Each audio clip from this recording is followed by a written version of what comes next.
അസ്സലാമു അലൈക്കും. Hi all, welcome back to mindful moments. ജീവിതത്തിൽ പല സന്ദർഭങ്ങളിലും മറ്റുള്ളവരിൽ നിന്ന് കളിയാക്കലുകളും പ്രകോപനങ്ങളും അവഗണനകളുമൊക്കെ നേരിട്ടിട്ടുള്ളവരായിരിക്കും നമ്മൾ. ഒട്ടുമിക്ക എല്ലാ മനുഷ്യരും ഇങ്ങനെയുള്ള സന്ദർഭങ്ങളിലൂടെയൊക്കെ കടന്നു പോയിട്ടുണ്ട്.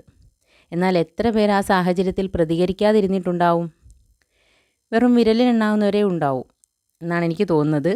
ഇങ്ങനെയുള്ള സാഹചര്യങ്ങളിൽ നമ്മെ വിഷമിപ്പിക്കുന്നവർക്ക് നൽകാൻ കഴിയുന്ന ഏറ്റവും നല്ല മറുപടി എന്താണെന്നറിയോ? മൗനം. Yes, B silent. എന്താണ് അങ്ങനെ പറയാൻ കാരണം? നമുക്ക് സംസാരിക്കാൻ അറിയാഞ്ഞിട്ടോ അതിന് കഴിവില്ലാഞ്ഞിട്ടോ ആണോ? ഒരിക്കലുമല്ല. നാം നമ്മെ കെയർ ചെയ്യുന്നതുകൊണ്ടാണ്. നമുക്ക് നമ്മോട് തന്നെ സ്നേഹമുള്ളതുകൊണ്ടാണ്. അപ്പോൾ ചിലർക്കെങ്കിലും തോന്നാം, നാം നമുക്ക് വേണ്ടി സംസാരിക്കുമ്പോഴല്ലേ നമുക്ക് നമ്മെ സ്നേഹിക്കാൻ കഴിയൂ. അങ്ങനെ തോന്നുന്നുണ്ടോ? എന്നാൽ അങ്ങനെയല്ല. ഈ വീഡിയോയിൽ ഞാൻ സംസാരിക്കുന്നത് നമ്മളൊരു പ്രതിസന്ധി ഘട്ടത്തിൽ പ്രതികരിക്കാതിരിക്കുമ്പോൾ നമുക്ക് കിട്ടുന്ന ഗുണങ്ങളെക്കുറിച്ചാണ്. അതിനു മുമ്പ് നിങ്ങൾ എൻ്റെ വീഡിയോ ഒന്ന് ലൈക്ക് ചെയ്യുകയും ഷെയർ ചെയ്യുകയും സബ്സ്ക്രൈബ് ചെയ്യാത്തവർ ഒന്ന് സബ്സ്ക്രൈബ് ചെയ്ത് സഹായിക്കുകയും ചെയ്യണേ. അപ്പോൾ മുകളിൽ പറഞ്ഞ സന്ദർഭങ്ങളിൽ മൗനം പാലിക്കുന്നത് കൊണ്ട് നമുക്ക് ലഭിക്കുന്ന ഒന്നാമത്തെ കാര്യം, ആവശ്യമില്ലാതെ നമ്മുടെ എനർജി വേസ്റ്റ് ആവില്ല എന്നുള്ളതാണ്. ചിലരൊക്കെ വിചാരിക്കുന്നത് ഒരു വാക്ക് തർക്കമോ വഴക്കോ ഒക്കെ നടക്കുന്ന സമയത്ത് അവിടെ പ്രതികരിക്കുന്നത് നമുക്ക് പവർ ഉള്ളതുകൊണ്ടാണെന്നാണ്.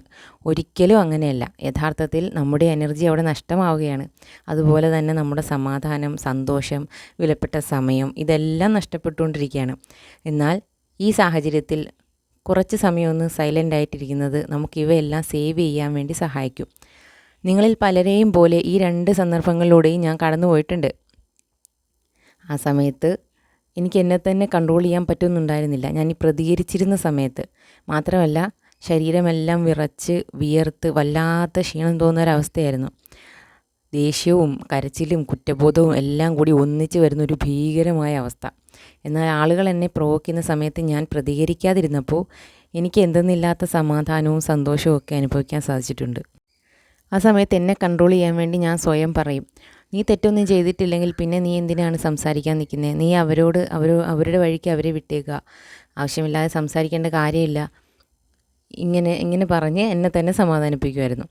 അപ്പോൾ പ്രതികരിക്കുന്നില്ലെന്ന് കാണുമ്പോൾ പതുക്കെ സംസാരം നിർത്തി ആളുകളങ്ങ് പൊക്കോളും. അപ്പോൾ നമ്മളാണ് ഇവിടെ വിജയിക്കുന്നത്, അല്ലേ? മുഹമ്മദ് നബി പറഞ്ഞൊരു വാചകമുണ്ട്, ഒരു മല്ലയുദ്ധത്തിൽ വിജയിക്കുന്നവനല്ല യഥാർത്ഥ ശക്തൻ, മറിച്ച് ദേഷ്യം വരുമ്പോൾ അതിനെ കൺട്രോൾ ചെയ്യാൻ കഴിയുന്നവനാണ് യഥാർത്ഥ ശക്തനെന്ന്. ഒരു ചൊല്ലില്ലേ, കായുള്ള മരത്തിലെ കല്ലെറിയൂന്ന്. അപ്പോൾ നമ്മൾ കായുള്ളൊരു മരമായി മാറാതിരുന്നാൽ കുഴപ്പമില്ലല്ലോ. രണ്ടാമത്തെ കാര്യം, ബന്ധങ്ങൾ ദൃഢമാകാൻ സഹായിക്കുന്നു. നമ്മുടെ അടുത്ത ആളുകൾ ദേഷ്യപ്പെട്ട് നമ്മെ എന്തെങ്കിലുമൊക്കെ പറയുകയോ കുറ്റപ്പെടുത്തുകയൊക്കെ ചെയ്താൽ നാം സഹിക്കില്ല, അല്ലേ? ഒരു പക്ഷേ ആ സമയത്ത് ഈ പറയുന്ന ആളുകൾ എന്തെങ്കിലുമൊക്കെ സങ്കടത്തിലോ അല്ലെങ്കിൽ ടെൻഷനിലോ വിഷമത്തിലോ ഒക്കെ ആയിരിക്കും ഉള്ളത്. ആ ദേഷ്യം നമ്മോടല്ലേ തീർക്കാൻ പറ്റൂ, അങ്ങനെ പറയുന്നതാവാം. കുറച്ച് കഴിയുമ്പോൾ പതുക്കെ ശാന്തമാവുകയും ചെയ്യും. എന്നാൽ നമ്മളവിടെ പ്രതികരിച്ചാൽ എന്താ സംഭവിക്കുക? അവർ ഒന്നുകൂടി സ്ട്രെസ്ഡ് ആവുകയും പിന്നെ ഒരു വലിയ വഴക്കിലേക്കൊക്കെ തന്നെ എത്തിച്ചേരുകയും ചെയ്യും. പകരം കുറച്ച് സമയം നാം ഒന്ന് സൈലൻ്റ് ആയാൽ അവരും ശാന്തമാവും, നമുക്കും ഒരു സമാധാനം ലഭിക്കും. ഒരു വലിയ പ്രശ്നമാവുന്നതിന് പകരം അവിടെ ബന്ധം ഒന്നുകൂടി ശക്തമാവുകയാണ് ചെയ്യുക.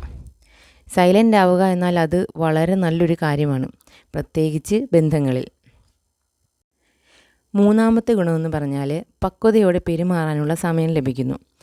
ഒരാൾ നമ്മെ പ്രകോപിപ്പിക്കുന്ന സമയത്ത് നമുക്ക് ദേഷ്യം വരാൻ തുടങ്ങും, നമ്മുടെ ശരീരം ചൂടാവാൻ തുടങ്ങും. ആ സമയത്ത് പക്വമായി ചിന്തിക്കാനും തീരുമാനമെടുക്കാനും കഴിയുന്ന തലച്ചോറിൻ്റെ ഭാഗമായ പ്രീഫ്രണ്ടൽ കോർട്ടെക്സ് വീക്കാവുന്നു. നാം പെട്ടെന്നുള്ള ഒരു പ്രതികരണത്തിന് മുതിരുകയും ചെയ്യുന്നു.